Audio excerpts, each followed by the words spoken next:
What's good, Knicks Nation? New York isn't for everyone. Ask Kyrie, ask KD, ask Lebron. In the vibrant and unforgiving landscape of New York City, where basketball is not just a sport but a way of life, two names have risen to prominence in an unexpected union: Brunson and Julius Randle. The New York Knicks as a team have a storied history and a passionate fan base.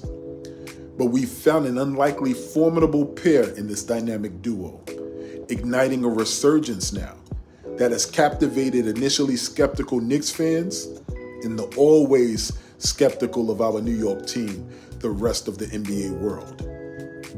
So I'm here to talk about our team today, and let's start with their statistical brilliance. Peep how different our guys are. At the core of their success lies the statistical brilliance that sets Brunson and Randle apart. Everything just runs better with an elite point guard.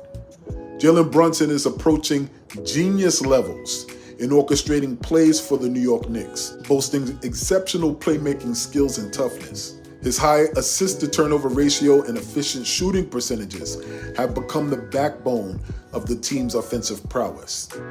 He can get his shot where and how he wants against mostly everyone. Okay? Shaq compared him to Allen Iverson. Meanwhile, Julius Randle's durability, his versatility, all shines through, with impressive scoring numbers and dominant rebounding. And a marked improvement, if I must say, in his playmaking abilities. If I remember, and you all do as well, his basketball IQ was called into question a number of years back, when it seemed like he was destined to be eaten by the concrete jungle, which is New York. When he seemed to be walking the path of some New York players who only focused on stats and not enough on winning. But all of that seemed to change when Brunson arrived. Julius got an equal or greater co-star to stand by him, side by side. One who didn't want to compete against him, but wanted to compete with him and win. A co-star capable of taking and making big shots, thus relinquishing some pressure from Julius's shoulders. One who could feed Julius confidence to be himself and work through those mistakes, as opposed to beating himself up because of the mistakes. And together, they form a statistical powerhouse. A powerhouse now that elevates the New York Knicks to new heights. One that is rivaled by combos like Lebron and the Brow, or Luka and Kyrie, or Giannis and Dame. The Knicks have that now, and opponents are aware of it. But one thing other opponents don't have is that pressure of New York, the Big Apple pressure. And like I mentioned earlier, playing in New York is not for the faint of heart. The bright lights of Madison Square Garden, the demanding fan base, and the relentless media scrutiny creates a pressure cooker environment that a lot of those former players that you consider superstars were scared of. However, Brunson and Randle, they've embraced these challenges, turning adversity into motivation. Actually, the opposite is proven to be true. They seem to thrive under the spotlight, feeding off of the energy of the city that never sleeps. Both of the stars, hardworking, blue collar, pugnacious, both dogs.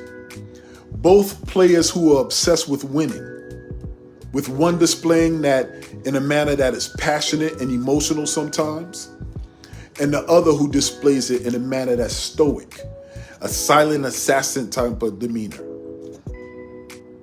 And both working well to support each other with those approaches.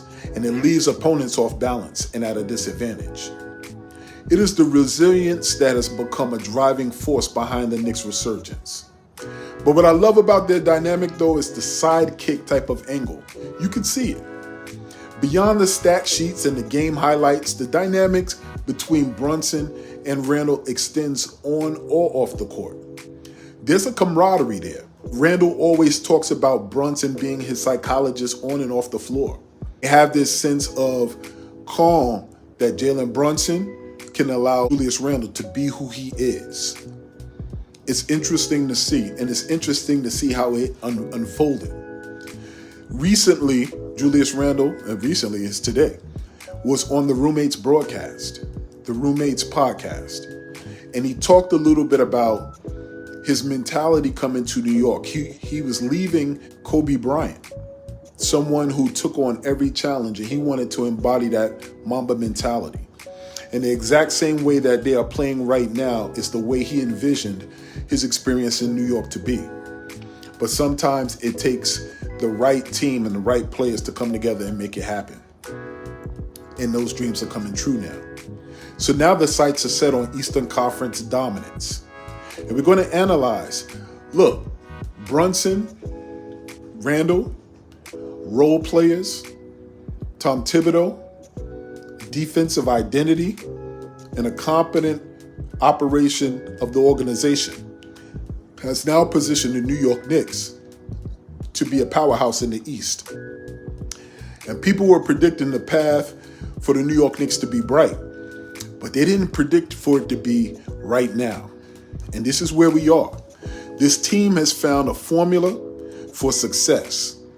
And whereas previously people said they have the potential to do things in the future, the New York Knicks have put together a team and a style of play and a rhythm that shows the NBA their time is now.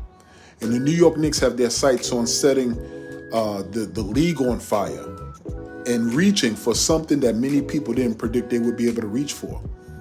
Dominance in the Eastern Conference, and potentially a championship this year or in the near future. And I'm here for it. Keep this in mind. Same thing applies to life that applies to our team. If there's no struggle, there's no progress. But also remember this. Whether it's out here in the real world or right here on these YouTube streets, here in Knicks Deli, everybody eats. I'm Shia, and I'm out. Peace.